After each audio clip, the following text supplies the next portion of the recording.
3 juin 1970, Grand Hôtel du Cerf. Monsieur Clément, chef concierge de l'établissement, annonce subitement son départ dans un long communiqué. Véritable institution, cet établissement se doit d'engager des concierges irréprochables. C'est donc naturellement, sous les recommandations de Monsieur Jean, responsable des ressources humaines, que Monsieur Clapet, directeur de l'établissement, décide d'organiser un grand entretien. Plus de 100 candidats se présentent durant 2 semaines. Une sélection drastique est effectuée par Monsieur Jean et ce soir, nous avons le plaisir de vous dévoiler les 2 finalistes. Bonjour et bienvenue au Grand Hôtel du Cerf. Voici, dans leurs chambres respectives, les 2 finalistes prétendant au poste de concierge, Monsieur Bischoff et Monsieur Margheretti. À l'issue d'une semaine éliminatoire, d'entretien éliminatoire, il nous reste 2 élus à encore loger dans cet établissement. D'ici quelques minutes, ils devront affronter la dure réalité d'une journée de travail dans mon hôtel. De bonnes aptitudes pratiques. Voilà ce qui leur permettra d'emporter les clés d'or. En effet, car selon... Monsieur Clapet? Pas maintenant, pas maintenant, pas maintenant. Allez, hop, allez. Selon les prescriptions en vigueur rédigées dans ce petit ouvrage par la Société des Clés d'Or, un concierge digne de travailler dans mon institution doit posséder les clés d'or. À la fin de la journée, je déciderai si l'un de nos candidats remplit les critères pour être élevé au rang de concierge clés d'or. Chers messieurs, cela commence. Fini de dormir, vous êtes les finalistes, vous entrez dans la cour des grands. Zitto, voglio dormire ancora un poco. Et vous devriez le savoir, mon hôtel ce n'est pas un bouge qu'on trouve à chaque coin de rue. Autant vous le dire tout de suite, si vous voulez devenir concierge, il va falloir vous lever tôt et mettre la main à la pâte. Votre examen final commence dès à présent. 6h34. Lady Trudy, anglaise pure souche plus connue sous le nom du Fossile, occupe chaque année la même chambre du 2e étage de l'hôtel avec son fils Donovan. Comme tous les jours, ses activités sont pour le moins limitées. Mais ce matin, Lady Trudy a entrepris un déplacement d'une envergure qu'elle a peut-être sous-estimé. En essayant de rejoindre sa salle de bain, elle a été prise d'une crise de tachycardie. En effet, son fils Donovan l'a retrouvée inconsciente. Monsieur Bischoff, une vie est entre vos mains.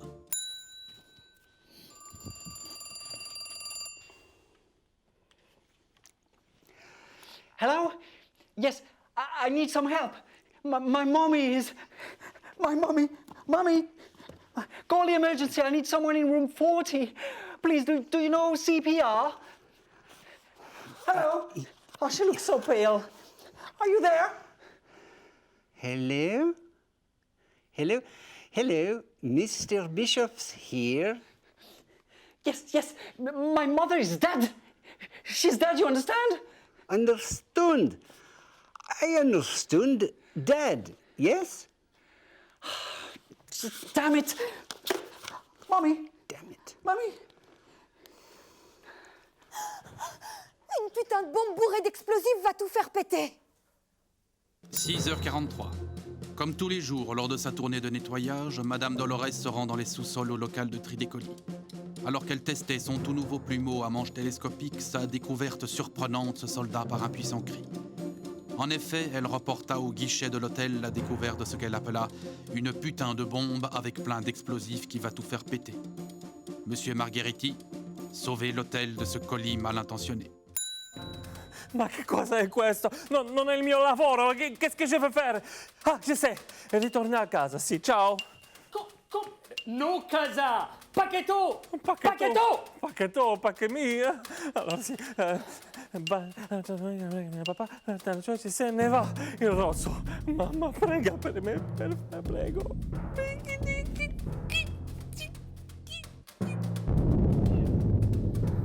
Bien essayé. Monsieur Bischoff, quelque chose de plus réjouissant? Yes, hello.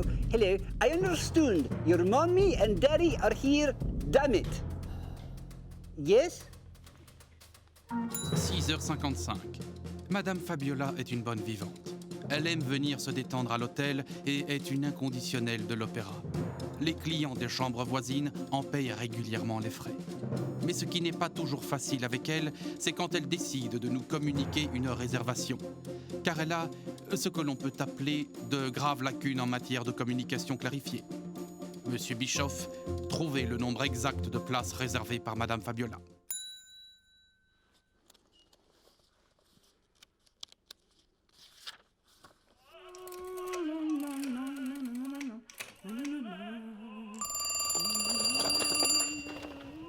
Hello? Pronto, ciao! Domani grande opera Berlis, Giuseppe Verdi, Rigoletto, oh, bellissimo. Je veux des places au premier rang, toute la famiglia viendra, hein? L'oncle Geppetto, la sœur, la cugina Maria. I bambini? Sì! Oh, il viennent aussi. J'ai 4 bambini, hein? Et aussi la tante Monica. Ah, Monica. Che cosa? Tuo fratello? Oh, ma avresti potuto dirmelo prima, no? Oh, une place en moins alors. Les enfants, ça grandit, grandit. C'est comme Benito, mon petit chien. Ah, amour mio. Il vient aussi, ma sur mes genoux. Et certamente i miei amici viendront. Rosa, Valerio, Mattia, Carla, Michele, Giuseppe, Marcello. Et moi aussi, je serai là ce soir. Si, si, si, si, si. Ciao a tutti. Ciao, cara. Vous avez de la chance, elle était particulièrement calme ce soir. Monsieur Bischoff, combien de places pour notre chère Madame Fabiola? 12. Mauvaise réponse. Faux, faux, faux!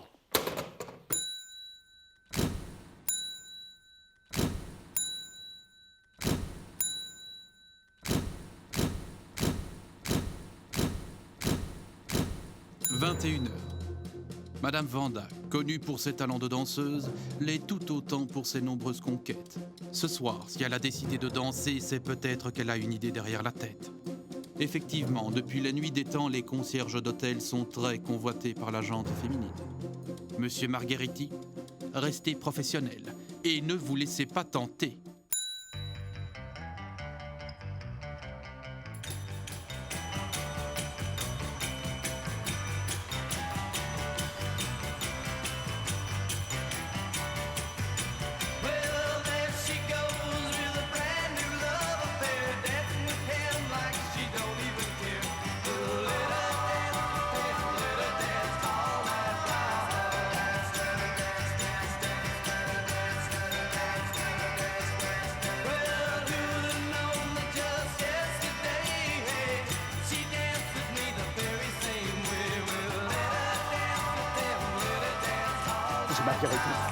Monsieur Margheriti, mais qu'est-ce que vous faites là?